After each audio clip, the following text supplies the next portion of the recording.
Babi Kyagulanyi avuddeyo n'atabukira bafaani era abagambye nti ekyaddala ebintu bye mukola ebyo mubikomye akatambi ogenda kubanga okafuna maaso awo era nga n'abasembereddwa omulwadde Alien Skin munnanga amawulire ge bajjayo tegasanyusaamu yadde n'akatono era akatambi nako ogenda kubanga okerabirako mu maaso awo. Olutalo wakati wa Senga Asidi wamu ne Sharom banange beerangidde ebisongovu era nga kwotadde ne Nabosa ayagala okwesimbawo emityana ebintu wamma nabyo byeyongedde okutabuka. Shakibu ne Zali nabo mbayina maaso awo era nga bafaani ba Alien Skin abawangaalire yiga nga bwe batolina kulejo bagenze ne basalako meya agambibwa okubeera emabega wa kwa Alien Skin n'ebirala byonna ogenda kubanga obifuna wano ku Suvia News Extra. Mugamba mutya mwasibye mutya bantu bange kansuubire nti muli bulungi baddiyale nga enkola yaffe mbasaba video eno mujimpe like era nesaba gwe wenna atanaba kusubscribinga wano ku Suvia News Extra nti mukwano subscribinga era onyigene mu notification bell mesibwanga byonna byemba nteekayo wano ku Suvia News Extra. Nyongera okusabirako mwenna abalwadde abakosefu nti sabisa kya Mukama ate kibatuukeko ba mikwano. Sheikh Ashraf Dembe omusomi w'edduwa akola ku nsonga z'amaka oyagala kufuna butuuze bweru mukubireko munange sigenda kulisa era nga nkutandise ne mwana muwala nkuba kyeyo ono nno avuddeyo nga yeekubira omulango oluvannyuma lwa Airtel Money okunyakulako oba okuggyako obusente bwe bwonna munnange naye maama akasente k'ennaku zino Airtel eyo mukwano yo ennyakuzi nkuba nange siba kwerwanako sente zange yali ezitutte amazima naye era nga abantu bavuddeyo bangi ne bakomplaininga ku Airtel eno. Mambi mukomyewo sente zange ezo mumanyi batutte miliyoni zange 2.2 Airtel bambi mbegayiridde mumanyi kadama waabwe n'ennaku yaabwe gyayitamu ng'akolerera sente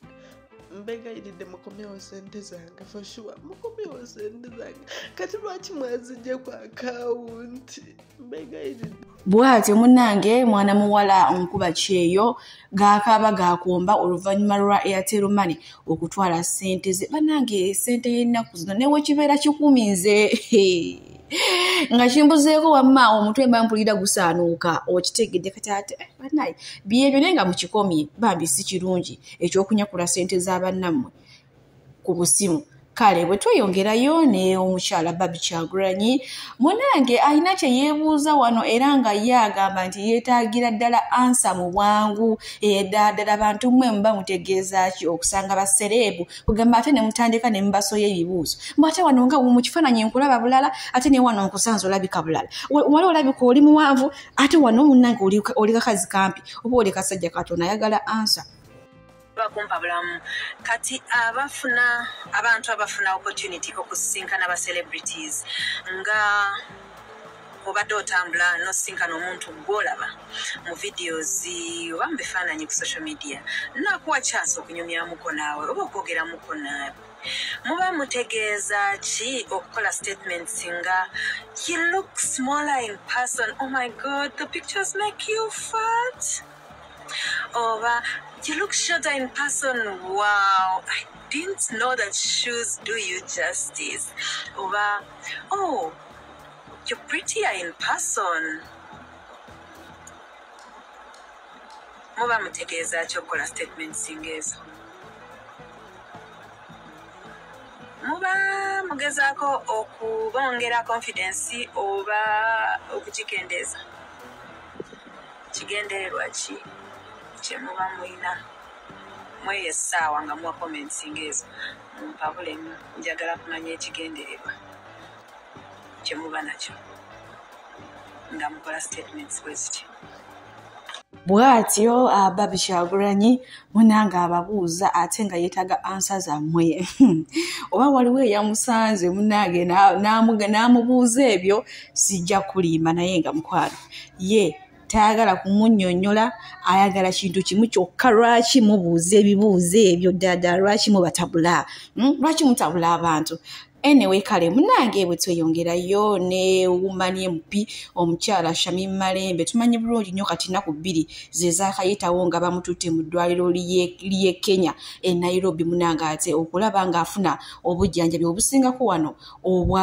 obwe Uganda munange olunaku lw'ejjo bamulongooseza sajjale nengera katwongera okusaba Omukama amusuuse awonere ddala ate akomewo munange wamma akakalabirize ddala emirimu gye ne munange n'omukyala naye n'atobye n'olumbe awonamu katono nga buddamu bumukwata ne kati katusabe awonere ddala oba okitegedde ekintu ekyo kale ebyo nga tubitadde ku bbali munange kuvuze butereevu paka ne Happy Powers ono olunaku olw'ejjo bw'atyo bwe yalekulidde BBS Telefina n'ajoyininga Next Media oba Sanyuka TV munange kati buno obudde gwe wena abadde amwetaaga ng'omunoonyo oyagala kumulabako toddamu kugenda ku BBS Telefina takyaliyo kati oba omwagala omusangako Sanyuka TV omuntu okyusaamu si kwesibira mu kitundu kimu kyusaamuko olabe newaala ate nga webitambula oba onfuna munange bwe tweyongerayo ne mwami Lutaya Shakibu Bawazali munange y'obulamu wamma butambulira ddala ng'ate we yabubala weewaawo abantu abamu bagezaako okumufumita ebigambo bannange obuvubuka bw'ennaku zino obwereega akaana akafunye omukazi omukulu kafunye biki wamma baatokomokawo omugambo akanti kalina ssente tebwagala kukola bannange Shakibu alina emirimu egy'enjawulo omuvubuka mu omwana akola okitegedde ekintu ekyo sibe bano abavubuka bangala obunani anyway ebyo nga tubitadde ku bbali maaso wano Zali ayina kyagamba mmwe mwenna munnange ekintu Mukama ekintu nga kikyo oba kizibu nga kikyo nga kyategekebwa nti ojja kukifuna ne wootambula mbu n'omalayo ensi yonna era eyo gy'otambulidde omala n'okizisinkana si byange ebizibu byonna boolagawa osanga bikulinze yonna ojja zunga okomewo naye osanga ebizibu byo bikulinze. Wallahi, running from your problems is like running from your shadow. I swear. Bwatyo mukyala Shakibu mukyala Lutaya Zali nti munange ebizibu tebabidduka nga kizibu kikyo newogendawo bojja kukisangayo bojja kukisangayo bamikono ate nga kintu kyayogedde kituufu nnyo nyini ddala munange bwe tweyongerayo Nalian Skin olunaku lw'ejjo tumanyi bulungi nnyo yaddusiddwa mu ambulance nga obulamu buggwawo amazima ekiwundu kyageze ne kitabuka bagenza okikebera nti munnaye waliwo obuyinjayinja bwe baali tebajja mukalo obamuviiriddeko embeera okweyongera okutabuka era nga baba bamusemberedde mukwana abali mu ddwaliro amazima bagamba nti embeera buli kadde yeeyongera okubeera obubi kale ngenda kuba nga mbateerako wano akatambi ali mu ddwaliro atubuulire kiki ekiriwo ate tweyongere omwana w'omukazi ayinza okufiirawo bamusikaaninze omutwe naye tebalina kye balabyewo wano nga bamusikaaninze omutwe naye ng'omutwe gumuluma so then n'ekirala alina memory problem kuba obuzibu kabwe n'akalabo bwa ddala bubuli sure alina memory error.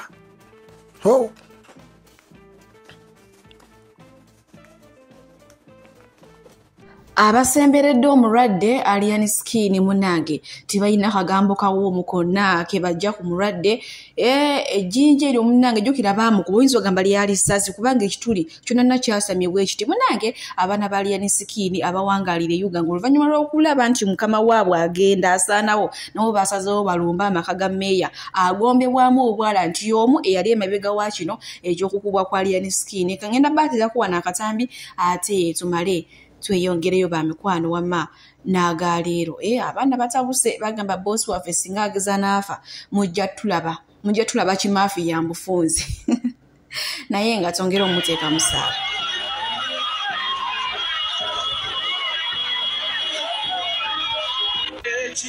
abaana ba Nalian Skin abawangaalira Uganda munange ate webatwe beekozeemu omulimu ne balumba amaka ga mmeeya naye nga ye bambi ekituufu Nalian Skin embeera gy'alimu yennyamiza era sogo wenna amwagala faani we abadde anyumirwa ebintu byakola bambi ke kaseera ate omuteeke mu ssaala kale munange bwe tweyongerayo n'omukyalo ono Amina ono yava e Uganda nga mufumbo n'agenda e Saudi Arabia okukola omwaka ogwa 20 21 munange olwatuuka eyo n'afuna ku ssente n'atoloka mu kiyumba n'apangisa oba n'afuuka maama kiyumba okitegedde Saudi Arabia kati n'afunayo akavubuka akatoone nga nako kannayuganda munange akavubuka okuva lwe kaamufuna ne kamufunza jjukira ye musajja ye mukazi kubanga yakateekamu ssente munange akavubuka kakuba ono buli lunaku era woolaba bamutaasizza nga kabula kata okumumaza ogw'ensi eno so abaana b'obuwala obanga manya ennaku yo obanga wava Uganda ng'ogenze kukola okyusa obulamu oba otereeze n'abaana bo siraba lwa nsonga lwaki atudda wotuuka eyo gy'obeera ogenze oddamu kumeggana n'obwana obuto obutategeerekeka munnange wano nno waliwo olutalo lwe bayita vaawo mpitewo olwabaluse wakati wa Sharon kwotadde ne Senga Acid munnange ono ayina ensonga ze naye nga Sharon ayina bye yasooka okugamba Senga Acid nti ayogera nnyo wamu atananaagira kati nno bino byamunyiizizza nnyo naye najjayo bwino jjukira basooka kubeerako bamukwano obufunze beemanyi kati wano waliwo akameseji kamugamba bange muli mutya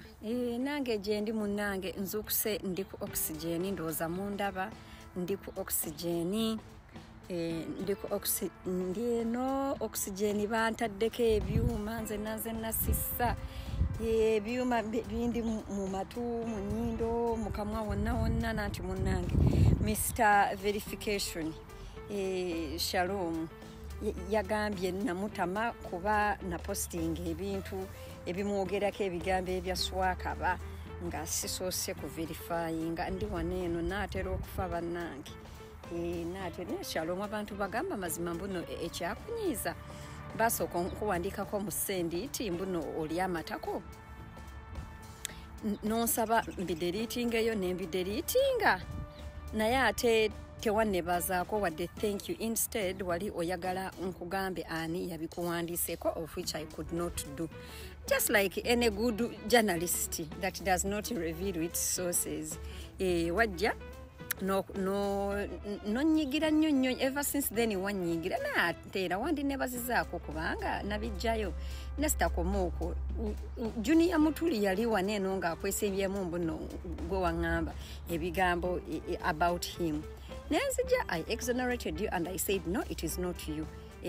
ebyo byo tewabiraba naye ng'era nga onkyawa nga ndi ku deathbed yange waneeno ku oxygeni nga naatera okufa mbadde nsaba nti naawe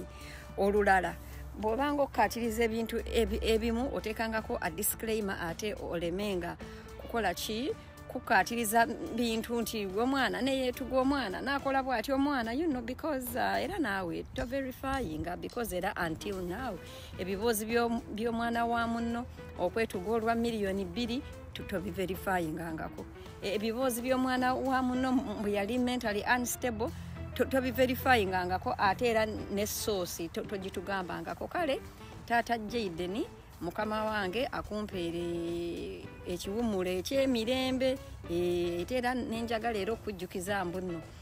you said tonzirangamu naye era wakola munnange ngonziramu and even made fun of my speech impairment nga wadde naawe omusajja omukulu nange neebuuza lwaffe oyogera bwotyo nga gwe omusajja omukulu naye munnange we cannot say era nkulekedde obubaka buno mbuno mukama waffe abeere naawe bwe naafa nentuuka mu ggyo yeena nenda kukukwatira ekifo bayinfudde awo nno wetutuuse omanyi bagamba nti obukookolo bugeyaŋŋana Sharon yasooka n'ageyo ono mbu ayogera nanaagira ate jjukira ne Sharon naye ayina ekirimi kati bonna bali mu kwegeya kati naye nga wetutya wetuli ekibatabula lugambo baali ba mukwano oli n'ageyo ono n'amusalako ebigambo kwegamba byo abalungi abatuwuliriza era abatulaba olunaku olwaleero tukyaddeko ewa Sheikh Ashraf Dembe sebo nsanyusa okubalaba amannya agange nze Sheikh Ashraf Dembe akola ku bizibu by'enjawulo omuntu singa aba alina ebirwadde musomereddwa tumuwa amazzi ga lukuya nga bw'obadde ogalaba tugenda abantu ku kyoto ne twokya emizimu emibi egibabaamu n'okulomba edduwa abantu singa abeera ng'ali wano atuuse sobola okumulombera edduwa ne waba atatuuse nga mpadde amannya ge naye ng'ali wala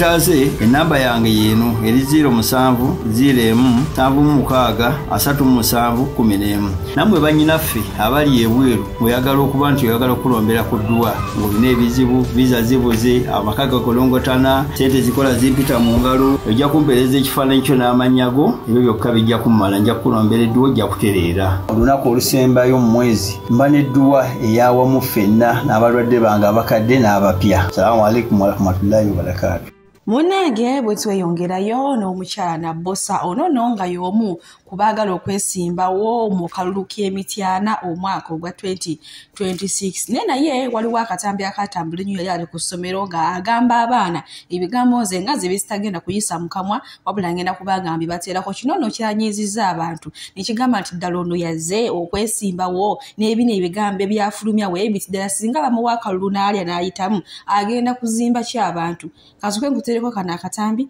ate male nkwongere. Museveni mutemu. Banange bagenda mu bagambe. Museveni mutemu. Nange nja kujja ku speech de bannange. Mujja kulaba. People power. Power, power. Power, power. People power. President Kyagulanyi Ssentamu oye. Oye. Munange oluvannyuma lw'abantu okulaba akatambi k'omukyalo ono Nabbosa ng'ayina ensigo embi gy'ateeka mu baana abantu gye bayise obukyayi. Kati nno batandise okumwanika obuyisa bwe bwonna ng'ateewe ngenda okuba nga mbalekerako akatambi mu maaso wano nammwe musobole wamma okwewulirirako era ndowooza nze kambasiibulire wano omukama abampeere kyonna kye musinga okwagala nti munnange akalulu ye akanoonyeza bubi abaana abataabo babeera ba malayika babeera tebalina mbu kye bategeera ne naye ate obakulizaamu ebigambo ebyo omukyalo ono bamuyita Nabbosa.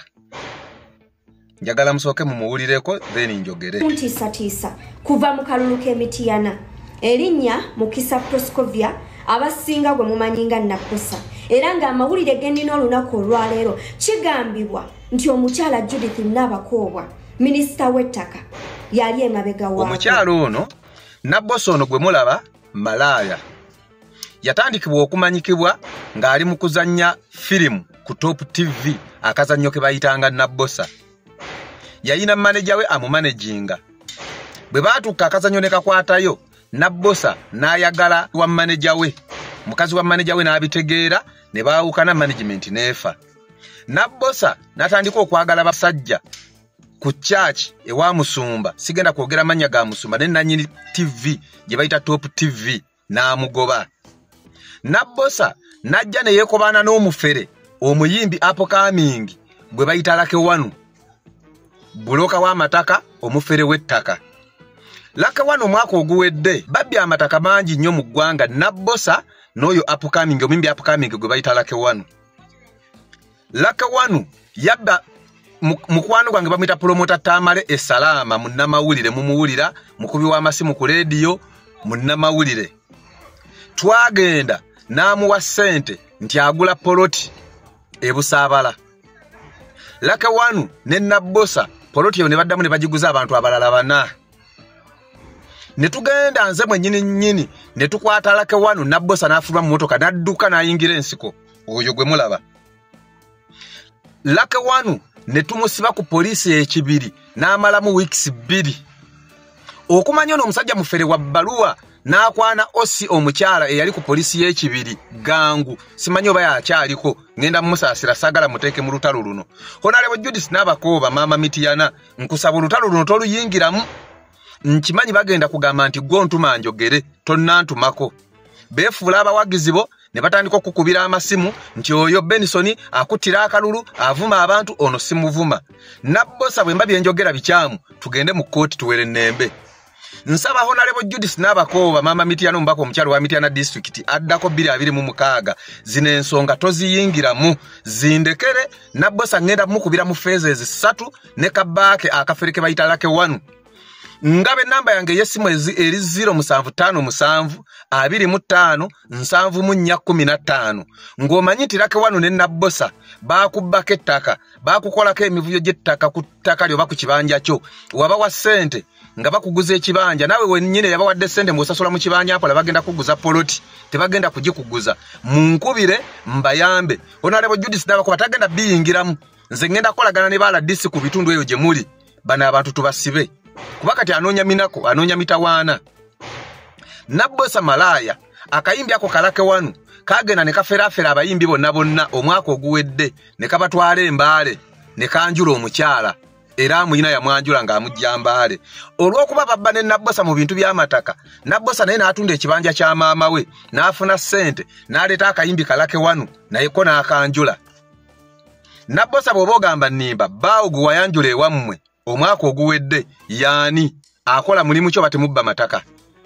era gwagamba mbweyagala kwesimbawo ku bubaka bw'emityana okiikire ffe bannamityana otuyita basiru omusajja gw'oliko n'omufere w'ettaka kana akavubuka kaapukamingi akayimbi ngenda basabula ngenda bate lake wanu bw'oba olaba vidiyo eno mugitagingire lake wanu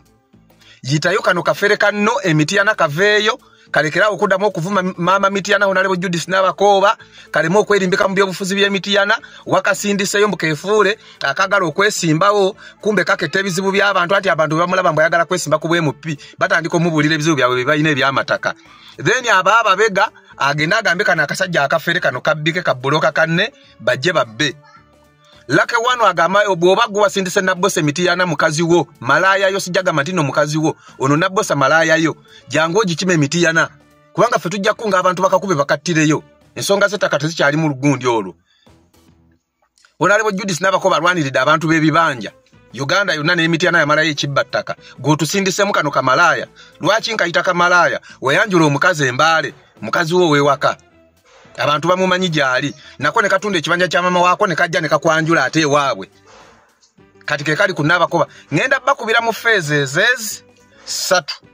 ene badde introduction nkomawo ne Nabbosa yaani bamuzaalawa yasomerawa atambulirawa nkomawo kana akayimbi kana akafera ako kabaake njagala mugende ebusaabala lake wanu gyabeera bawo oyo malayo yeyita Nabbosa muwulira abantu abakaaba ngenda kuyamba banna Uganda buli ali eyo nga lake wanu yakufera ne Nabbosa munkubire simu yange eyo gyemba wadde